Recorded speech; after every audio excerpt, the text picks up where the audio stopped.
Alright guys, welcome back to the channel. It's been about 3 weeks since I last posted a video, but today we got a big one guys. We got a special end of year award ceremony video. I'm going to be going through 10 categories today. Just, capping off the year, talking about some of the best fighters, best fights, etc, etc. Yeah man, I've spent a lot of time on this video, so I hope you guys enjoy it, and I'm looking forward to counting down and finishing off the year with the best of the best this year. So we got category one is fighter of the year, and how I'm going to do this is I'm going to run through for each category. I'm going to run through 3 nominees, and I'm going to put down some honorable mentions too, and then we'll go for the winner. So first nominee of the year, we've got Joshua Van. He started off the year with a decision win over Ray Saruya. Then he got a TKO over Bruno Silva. And then he took a short notice fight, I think 3 weeks later, against Brandon Royval. Had an incredible fight with him, arguably fight of the year, which we'll get to soon. And he capped off the year with a TKO win over Alexandre Pantoja, becoming the UFC flyweight champion. And yeah, he had a really impressive year. 4 fights this year, pretty active. And he started the year unranked, which is something of note as well. Yeah, man, just a really impressive year and a breakout year for a young guy. I know that the way he won the belt, the circumstances in which he won it weren't the best. A lot of people are calling him a paper champion, but he still is the UFC flyweight champion. So that is something to really be proud of, considering he went into the year as an unranked guy. So yeah, man, first nominee is Joshua Van. Second nominee, we got Merab, of course. He started off the year, beat Umar Nurmagomedov in a super exciting fight. He was losing that first half of the fight, and he managed to come back. And yeah, Umar kind of gassed out. Submitted Sean O'Malley with his north-south choke. And then, yeah, had a really good fight with Corey Sandhagen, almost finished him in the second round, and then unfortunately lost his last fight of the year against Petr Yan, but it was a super exciting fight. And I think the activity and all the weight cuts caught up to him at the end of the year. I mean, he still made it quite competitive against Yan, but he just wasn't able to get the job done. But that was arguably a fight of the year contender too. So yeah, man, overall pretty good year for Merab, although he didn't finish the year as the champion. Yeah, he had a lot of good fights, a lot of big name matchups, exciting fights. So yeah, he's our second nominee, and the third nominee is Islam. Not as active as these other guys on the list, but he did become a UFC double champion this year. Obviously, retained his belt against Renato Moicano. Submitted him pretty easily in the first round. I mean, Moicano is a pretty high level black belt as well, so that was quite impressive. It would have been a lot more impressive if he did it to Arman, who he was supposed to fight at 311. But regardless, he then got his second win of the year over Jack Della Maddalena, becoming I think maybe the second ever UFC 155 and 170 champion after BJ Penn, if I'm not mistaken. But yeah, man, impressive year for Islam. Becomes a double champ. Not the most active, as I said, but yeah, pretty good year overall for Makhachev. And some honorable mentions, we've got Ilia Topuria. I mean, he only had 1 fight this year, but he did get his second belt, and the way that he finished Charles Oliveira was pretty brutal. And I mean, like they said in the broadcast, no one's ever done Charles like that before, so I thought that was pretty impressive too. Second guy, we've got Yuri Prohaska. He's got 2 wins this year. Again, not the most active, but he did have 2 impressive wins, KOs over top 10 guys. And other one is Waldo Cortez Acosta. He's not fighting the highest ranked guys, and he did have a loss to Sergey Pavlovich, but he was super active this year, and he got a few knockouts, a few exciting fights too. I think he fought 5 times this year. So yeah, that was pretty good. But the winner has got to be Merab, man. I mean, I know he, unlike the other 2 nominees on the list, did lose a fight this year. He was super active. He's what you want to see in a champion, defending his belt, 3 or 4 times a year in heaps of exciting fights. He beat some big names, Corey Sandhagen, O'Malley, Umar, and, although he didn't beat PDR at the end of the year, like I said earlier, it was a really exciting fight. So yeah, Merab is our 2025 Fighter of the Year. Moving on to the second category, we've got Fight of the Year. Now, this was harder than you'd think. I mean, I know a lot of you are thinking there's one obvious answer, but there was quite a few bangers this year that I had to take into consideration. So the first nominee is JDM versus Muhammad, Bilal Muhammad, at UFC 315, I believe it was. Yeah, this was a banger fight. I mean, it wasn't the most like back and forth fight. I mean, JDM kind of dominated down the stretch, defended a lot of Muhammad's takedowns, boxed him up. I mean, the fifth round was crazy. Um, what I found more exciting about this fight was Muhammad just refused to give up. Man, he didn't get dropped, didn't get hurt the whole time. I mean, JDM was just putting it on him, switching stances, boxing him up, landing his body shots. You know how it is with JDM, and he did get taken down a few times by Bilal, but eventually his cardio and pressure in the boxing did kind of get to Muhammad at the end of the fight. Yeah, super entertaining last few rounds. Yeah, Muhammad was, like I said, just refusing to give up. He had a huge cut on his lip, but he just kept pushing forward, looking for that takedown, looking for the finish. But unfortunately, didn't get the job done. So yeah, that was a super exciting fight. Not the most, back and forth. It was kind of somewhat one-sided. But yeah, I thought that was a really exciting fight. And second fight, we got obviously Joshua Van versus Brandon Royval. This was insane, man. I mean, the fact that Van took this fight on like, I don't know, I think it was like a week's notice, 2 weeks notice, and yeah, this was just a classic example of quantity versus quality. I mean, Royval was just throwing non-stop pressure, not landing the most, but Van was kind of just picking his shots and waiting for Royval to kind of overextend on his volume punching and kind of land, like a big body shot or a left hook, right hand, something like that. And it was just crazy, man, back and forth action.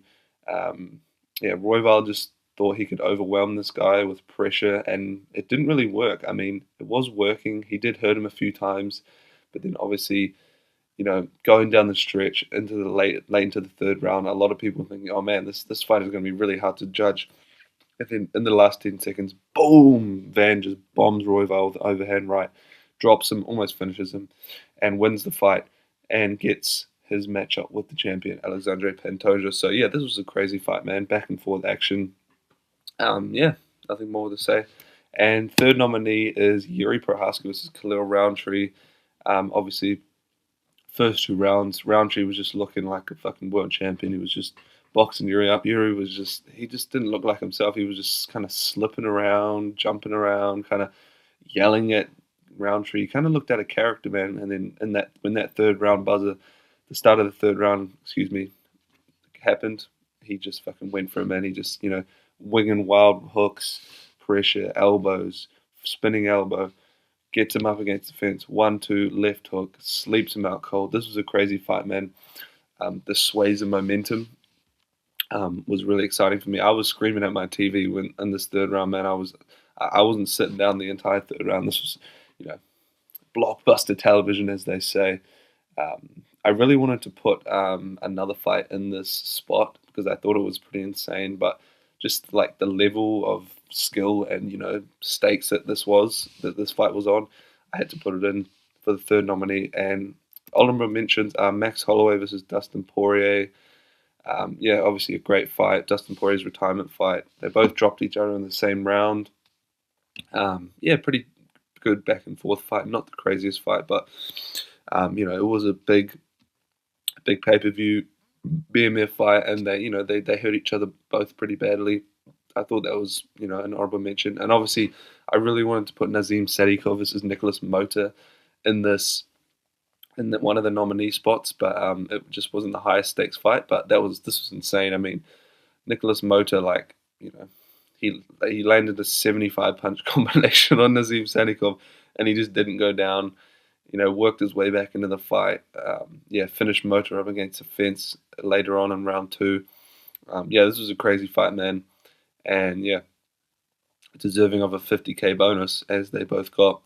And then third, we got Peter Yan versus Merab Dvalishvili. I mean, this is just based on the fact that no one expected Yan to be able to beat Merab.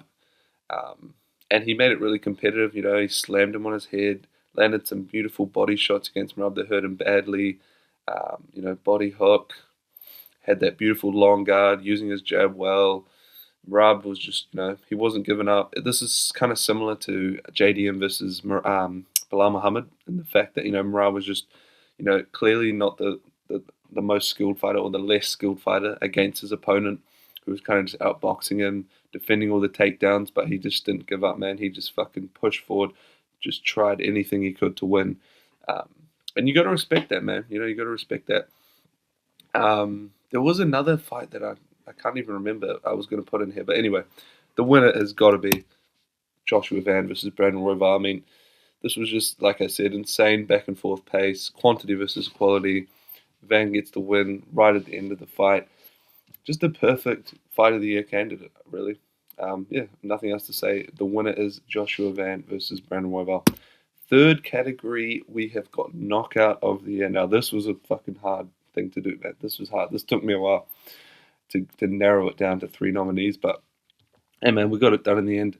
So the first nominee is Mauricio Rufy with his spinning heel kick over King Green at UFC 313. I mean, just the way that he set it up, he faked the 2, faked the 3, spun, boom, face planted King Green out cold, stunning spinning wheel kick, and yeah, not much else to say, but yeah, really impressive finish from Mauricio Rufy. And the second nominee is Ilia Topuria, of course. Not the most flashy KO, but just the ease in which he did it. And this, the opponent he was facing, it's fucking Charles Oliveira. He's never really been knocked out like that, out cold. And yeah, the way he just did it was just so fast and violent and just, yeah, incredible knockout from Ilia Topuria, becoming the UFC lightweight champion. And the third nominee is Lerone Murphy with his spinning elbow over Aaron Pico at UFC Chicago. I mean, Aaron Pico was kind of dominating that first round. He kind of cracked Lerone a little bit, took him down, I believe, shortly, for a short amount of time, excuse me. And yeah, Aaron Pico was looking really good, man. I mean, he was a big prospect coming coming out of Bellator slash PFL, coming into this fight. And yeah, I mean, Lerone Murphy was undefeated at the time, but he looked defeated. That's what I was gonna say. In that first round, Aaron Pico just had that incredible pressure, but Lerone Murphy just had the perfect counter, man. He landed a fucking picture perfect spinning elbow, man. He didn't even really need a turn. He kind of just he didn't turn fully. He just kind of, you know what I'm saying? He just had a slight angle on it. Like I said, incredible knockout.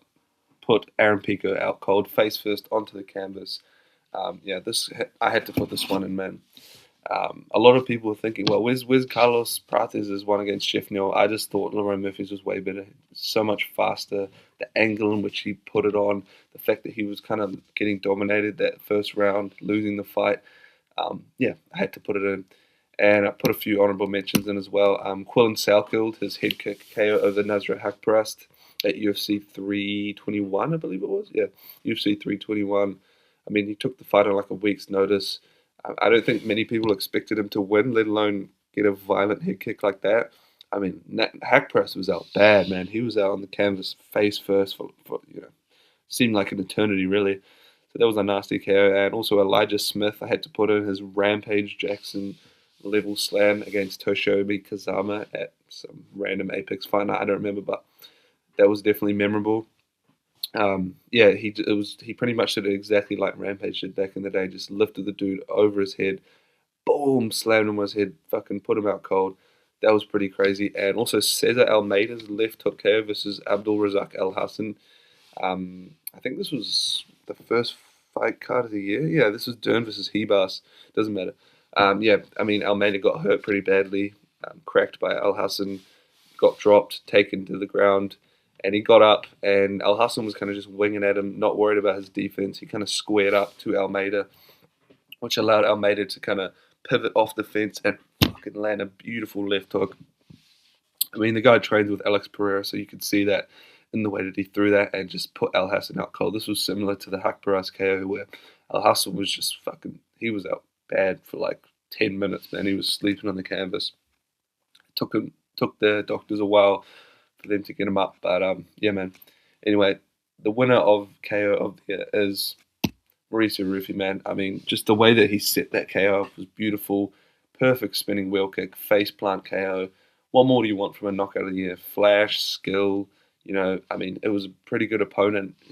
King Green is a veteran of the sport, and the way that he put him out was pretty impressive, man. I don't think King Green's ever really been knocked out that badly like that. I mean, I know he's been KO'd a few times, but I've never seen him go out like that. So yeah, really impressive KO by Mauricio Rufy. And then we go into category four. We've got submission of the year. This one was a bit easier, man. We've got a few nominees, a few honorable mentions that I didn't have too much trouble in finding. But yeah, man, let's get on to category number four. And the first nominee is Islam Makhachev with his D'Arce choke over Renato Moicano. Like I said earlier on, Moicano's a pretty good black belt. He's a high level grappler. And yeah, it was more just the ease in which Makhachev did it. He kind of got that front headlock position, latched up the D'Arce choke, and tapped him out pretty easily, man. So yeah, that was impressive. And second nominee we've got is John Silver with his ninja choke over Bryce Mitchell. I mean, I think a lot of people coming into this fight didn't expect John Silver to do well. They thought this guy's just a striker, man. What the fuck's he going to do against Bryce Mitchell, who, is a really good wrestler. He has good back control, good top control, good submissions. And I think a lot of people were expecting, if this guy wins this fight against Bryce Mitchell, it's going to be by knockout, right? Or decision. But the fact that he submitted him with a ninja choke was really impressive, put him to sleep too. Yeah, surprising outcome. Yeah, skillful submission. Ninja choke's not the easiest submission to do. It's kind of like a front guillotine, but you kind of have it on an angle. I mean, I don't know too much about jiu-jitsu, but I know the submissions and certain positions. But yeah, that was an impressive win for John Silver. And the third nominee is Gabriel Bonfim. I think a lot of people forgot about this one, man. He got a Bravo choke over Chaos Williams that put him to sleep. It's kind of similar to the John Silver submission. Bravo choke is similar. It's kind of like a front choke position. Yeah, he put Kalen Williams out cold. Like, it was kind of just like he just latched it up, and then you couldn't really see Kalen Williams, like, if he was struggling or not. You couldn't see him if he wanted to tap. And then right at the end, it was like a buzzer beater submission. Like, right at the end of the second round, he just lets go of it, and Kalen Williams was just like, just like out cold sleeping. So yeah, I mean, not the highest level submission or like in terms of stakes and like opponent. But I mean, Caleb Williams had never been submitted at that point, and it was a pretty violent submission, so I had to put this one in there. And then some honorable mentions: Anthony Hernandez, of course, his violent rear naked choke over Roman Dolidze. Fucking, I call that one the bouncer choke. Bro just fucking grabbed his neck and dragged him across the fucking octagon. So that was pretty violent. Excuse me. And obviously Charles Oliveira, he got an impressive rear naked choke win over Mateusz Gamrot.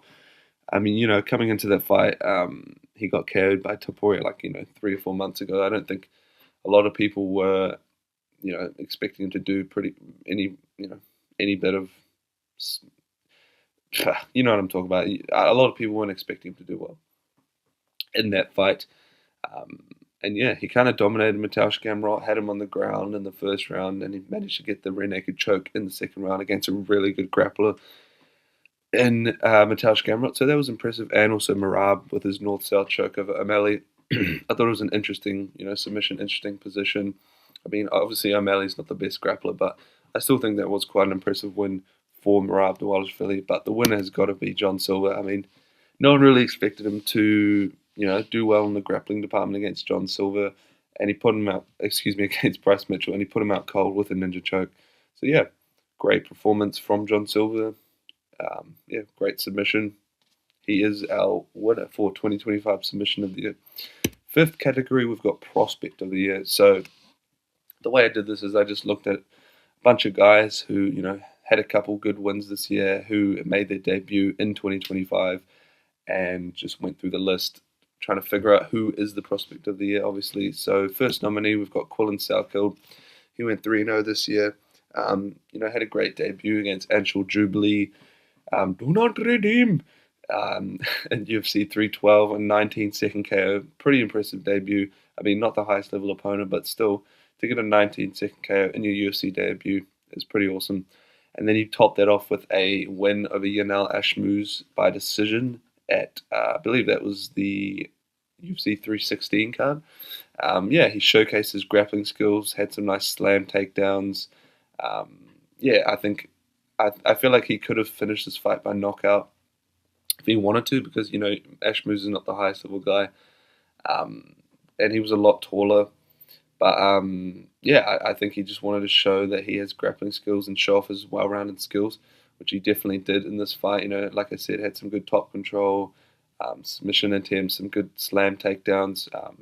Yeah, really impressed me in this fight. He kind of got pieced up a little bit at the end of the third round, which I wasn't too impressed with. But Ashmoose is a tough guy. He's a hard hitter, so good good decision win for Quillan Salkeld there, and then obviously he topped off the year with a fucking stunning head kick knockout over Nasrat Haqparast at UFC 321. He took the fight on a week's notice and absolutely fucking chalked Haqparast. Um, yeah, which is a result that I think surprised a lot of people. And yeah, I think this guy's definitely going to get a ranking next year. Yeah, I'm super impressed with this guy. He's 2025, and he's only 25 years old, I think, or 26. So, the sky's the limit for this guy. And yeah, man, I just hope he has a good 2025. And second prospect of the year is Ateba Gautier, the oldest looking 23-year-old in the world. Didn't face the highest level opponents. I mean, he's kind of fighting cans, to be honest.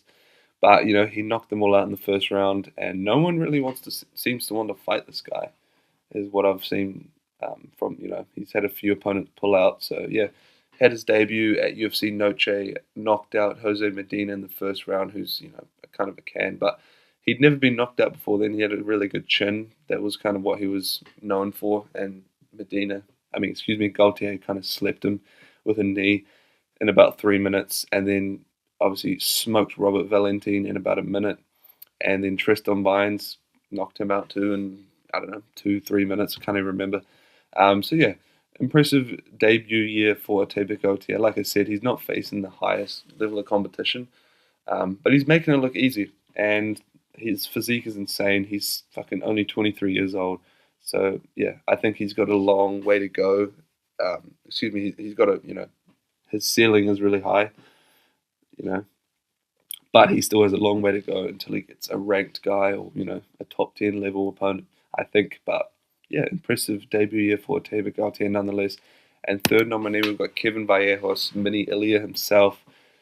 Came off the Contender Series. His only loss is to John Silver, which I think is quite impressive.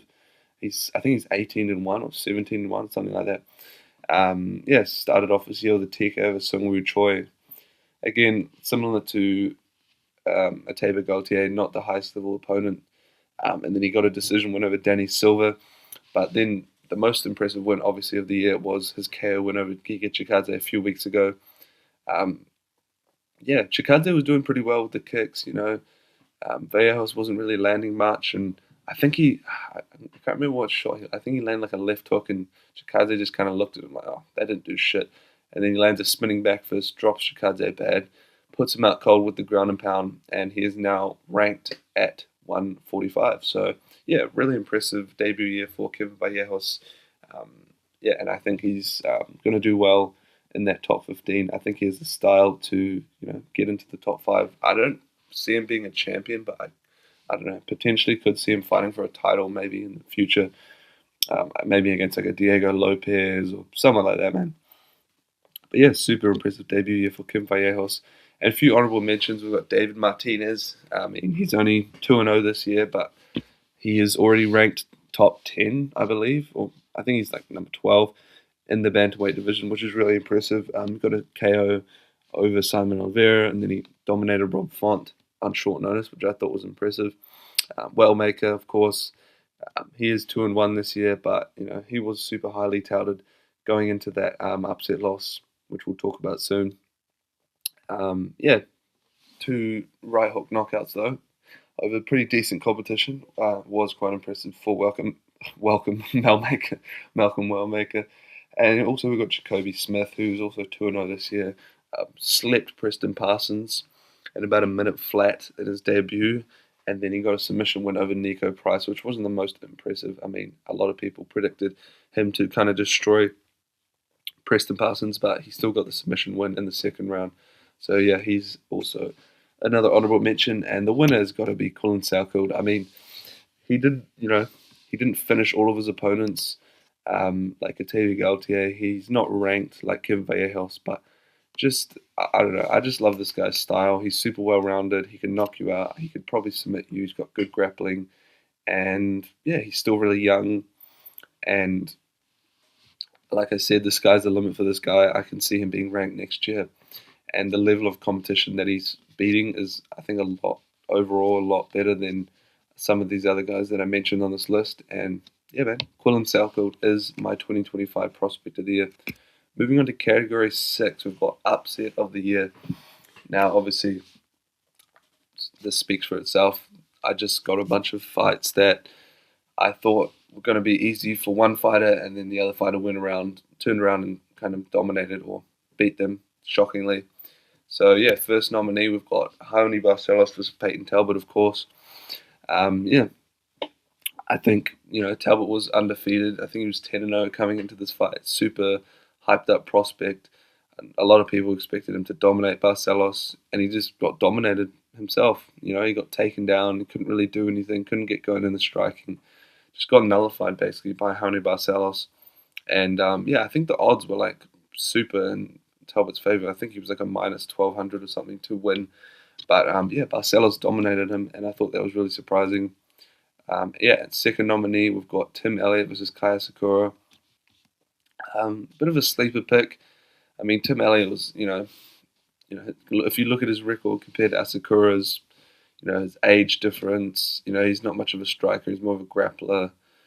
I know that Asakura lost to Pantoja, but he fought the champion straight away, and I think a lot of people were expecting him to get a KO win in this fight against an older Tim Elliott. I think he was almost 40 at the time of this fight. Yeah, but Elliott kind of just really not dominated, but he really frustrated Asakura. Kind of had really offbeat movements, kind of offset Asakura's rhythm. Couldn't let him get going in the striking, and then he latched up and mounted guillotine and tapped him out in round 2. So yeah, impressive upset win for Tim Elliott, and I do think the odds were quite heavily in Asakura's favor in terms of betting going into this fight. So yeah, impressive upset win for Tim Elliott. And the third nominee, of course, Ethan Ewing, stepping on 2 days' notice against a super highly touted prospect in Malcolm Wellmaker, and kind of dominating him in the striking. He had beautiful head movement counters. And yeah, I think he knew that Wellmaker was just looking for the knockout shot, and he capitalized on that. Yeah, kind of had some, like I said, good head movements, slipping out the way, waiting for Wellmaker to overextend, and kind of landing a 3-punch combination to his 1 punch. Yeah, super impressive upset win for Ethan Ewing, and he is now the hype killer. He's killed the hype of Wellmaker, and he's got hype himself. And yeah, impressive win for Ethan Ewing. And a few honorable mentions, we've got Carlos Vera versus Josias Musasa. Yeah, Carlos Vera is kind of more of just a jiu-jitsu guy. Didn't really seem to have any striking against Josias Musasa, who I think he was 8-0 with 7 KOs.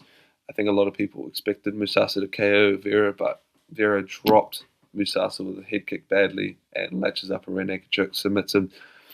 Brendan Allen versus Reina de Ritter. Brendan Allen took the fight on short notice. He was replacing Fluffy Hernandez. He was ranked number 11 or 12 at the time, coming off 2 losses, I believe. And, excuse me, I don't think anyone expected him to do well against Adia, who was on a 5-fight win streak, 4-fight win streak, ranked in the top 5 in the middleweight division. Yeah, but he kind of dominated Reina de Ritter and gassed him out, was just on top, kind of beating him up, and caused a doctor stoppage in the start of the 5th round. So yeah, I thought that was an impressive upset. And also we've got Charles Johnson versus Lonnie Kavanaugh. Again, another undefeated prospect coming into this fight, 10-0, I believe, something like that.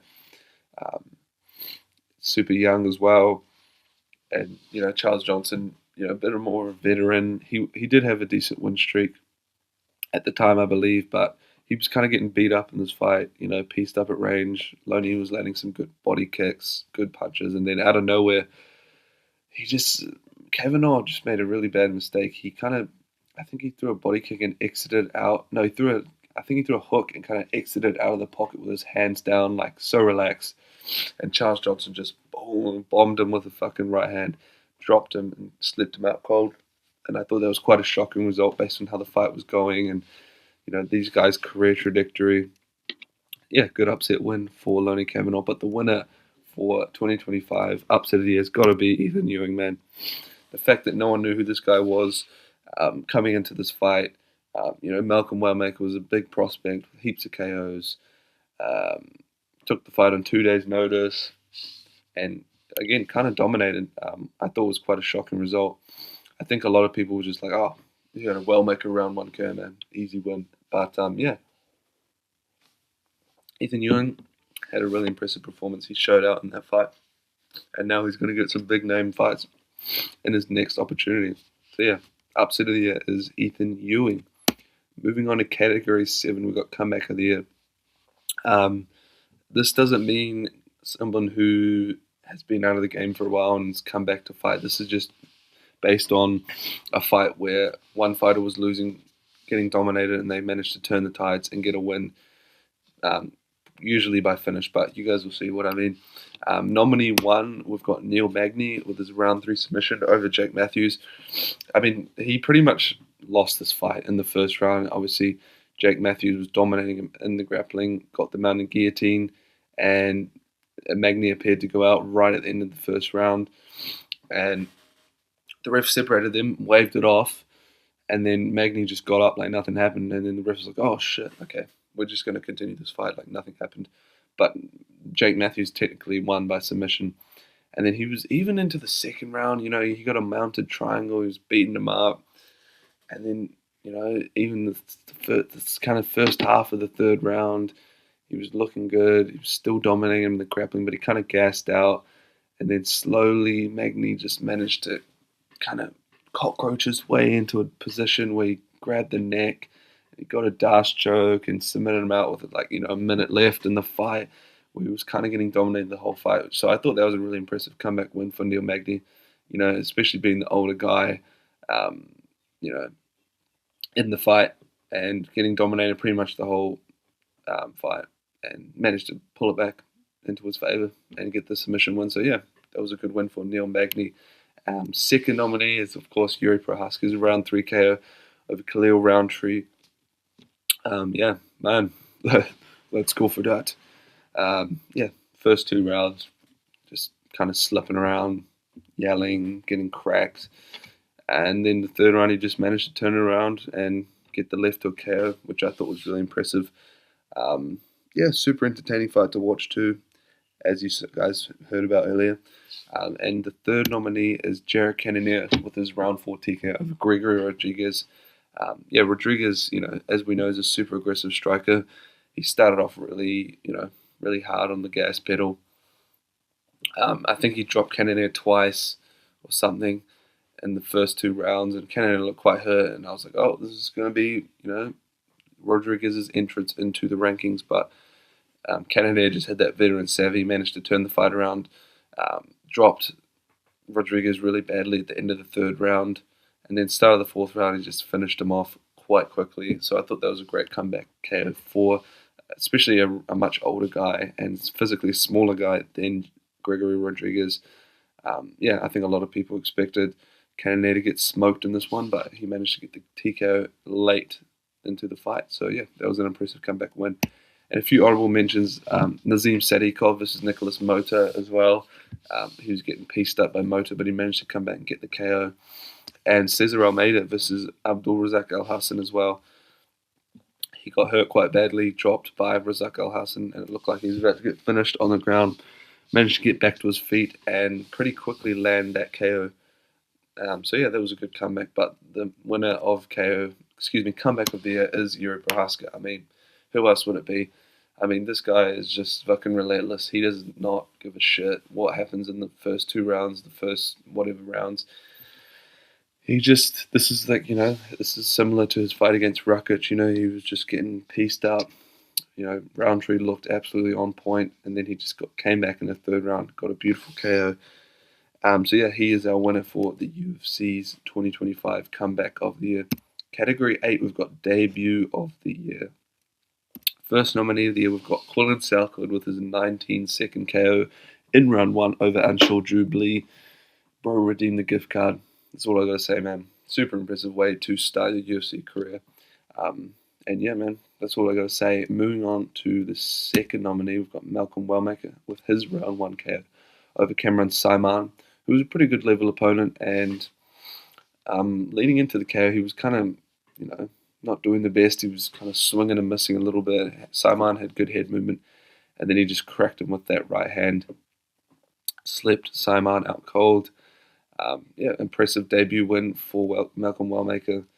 And yeah, moving on to the third nominee, we've got Teiba Gautier with his round 1 KO over Jose Medina. I mean, Medina was known to have quite a good chin coming into this fight.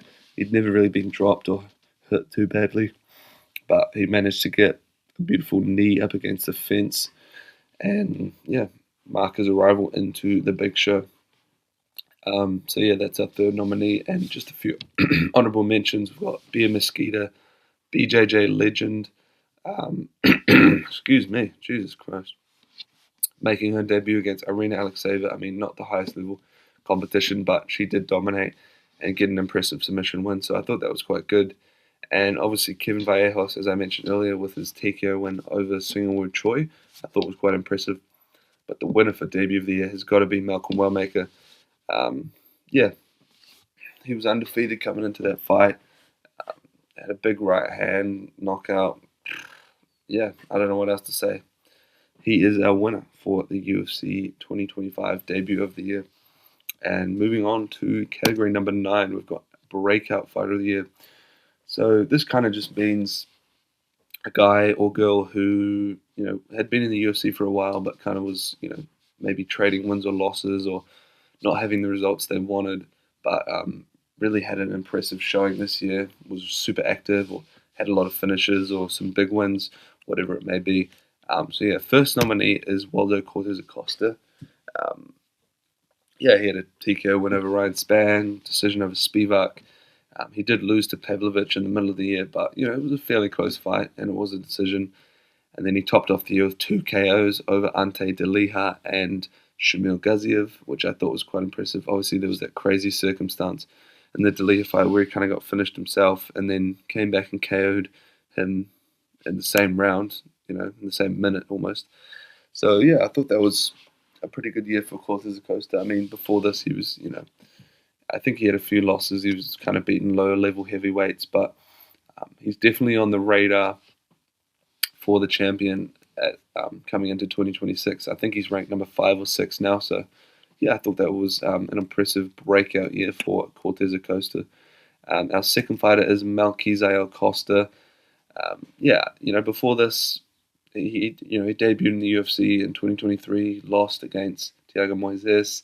Then he got a few wins against, pretty low-level guys. Got KO'd by Steve Garcia. And then, bounced back with a submission win against someone. I'm not too sure who it was. But, yeah, this year has been really incredible for Malkizael Costa. That's a mouthful. Started off the year with a submission win over Andre Fili. 2 decisions over Rodriguez and a fucking war with Erosa as well.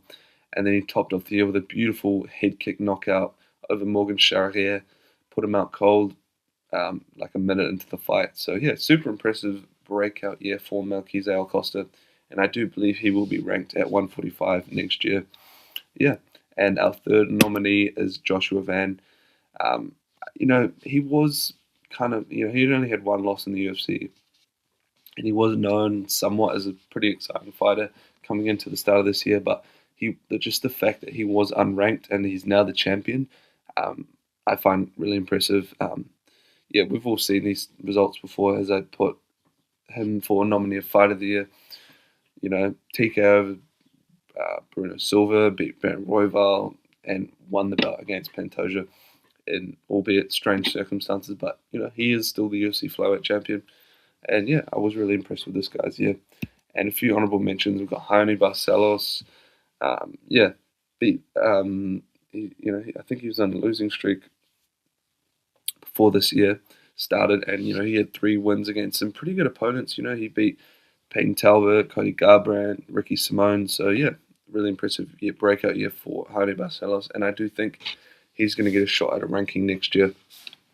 and Volta Walker 3 heel hooks this year against low level opposition. Excuse me, but decent, yeah. And of course Sam Patterson. He had 2 first round finishes. He's now 4-0 in his last 4 wins. Well, obviously he's got 4 wins in a row, all by the first round finish. Yeah, I thought he had a pretty impressive year too. Um, yeah, but the winner is Melquizael Acosta. I mean, who else could it be? I mean, this guy went from kind of just a lower level 145 guy, an exciting guy, but not really known as a someone who could be ranked in the top 15 to definitely a guy who could be ranked next year. I think his next fight's going to be against a ranked guy. To be honest, maybe against Kevin Vallejos, we'll see. But yeah, just based on the fact that a lot of people didn't really even know who this guy was coming into this year. Now he's touted as a big prospect in the 145 division. He had 4 wins this year, 2 finishes. Yeah, he's going to have a bright future next year, and I do think he's going to break into the ranked elite of 145. So he is our winner for the UFC 2025 Breakout Fighter of the Year.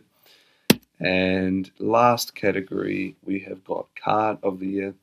So yeah, I've just put down a couple nominees, couple honorable mentions for the most exciting fight cards this year. Mostly pay-per-views, but we'll get to that. First nominee, excuse me, is UFC 314.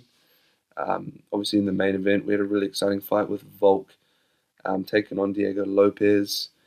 And I think, there was quite a few good finishes in the prelims. We had a great fight between Marco Tulio and Tresean Gore.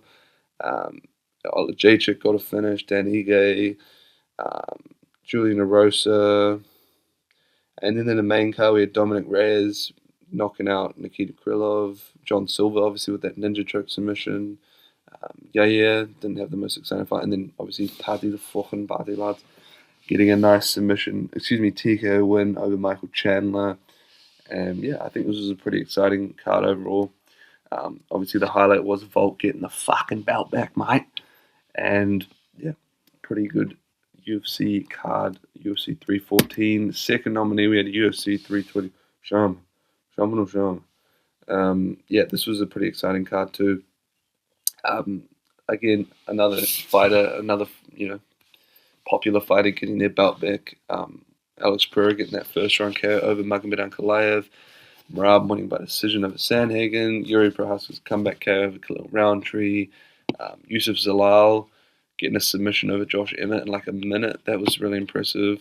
This is a really good card actually. This is a really good card. A lot of finishes, a lot of feel good moments. Joe Pyfer kind of overcoming a bit of adversity, almost getting submitted in the first round, and then knocking down Abus Magomedov to get the submission. And then in the prelims, we had Gaultier getting the KO. We had Daniel Santos getting a bit of a comeback KO against Ju Sang Yu. Patchy Mix, let's not talk about that. Edmund Shabazian getting a finish. And the early prelims were kind of mid. We had submission for Ramiz Brahimaj. And that was pretty much all to talk about in the prelims. But yeah, a pretty fucking awesome card overall. And the third nominee is UFC 317. Obviously, that main event was Violent and Domination from Ilia Topuria. And then in the co-main, we had Pantoja over Kakar France. Fight of the Year, Joshua Van Brand Royval. Dariush beating Moicano. Payne Talbot coming back and beating Lima in a really exciting fight. Prelims, we had Gregor Rodriguez sleeping Hermanson out cold.